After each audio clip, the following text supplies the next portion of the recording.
Bu ayakkabı bir tane alıyorsun. Hala bir getir.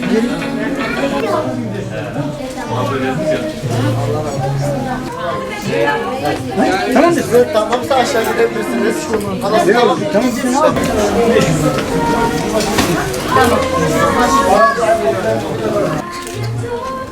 Kız çalışıyorsa kaç taraf?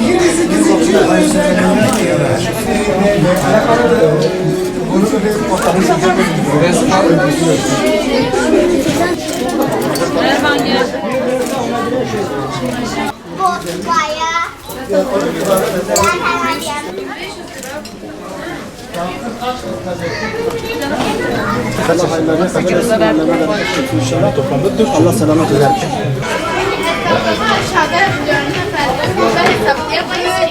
Yetimler Vakfı olarak her yıl yapmış olduğumuz gibi bu yılda kış gelmeden önce bir mont kampanyasını başlatmış bulunmaktayız.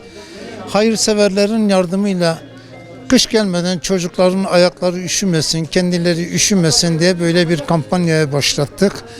Ücret olarak 1000 TL'dir. Hayırseverler ne kadar bizlere ulaşırsa, yardım yaparlarsa biz de o kadar daha da çok yetim ailelere ulaşmış olacağız. Yetim çocuklarımızı buraya getirmiş olmaktayız. Giydiriyoruz hem mont hem bot olaraktan. Kendileri çok sevmiştiler, aileler mutlular.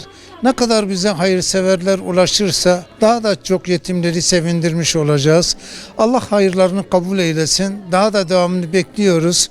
Biz burada bir köprüyüz. Kampanyamız devam etmektedir. Kendilerinin yardımlarını bekliyoruz. Allah-u Teala yapmış olduğu hayırları kabul etsin. Mallarına bereket salsın. Kaç çocuğunuz bu? Tamam, bunun tarafını alıyorsunuz.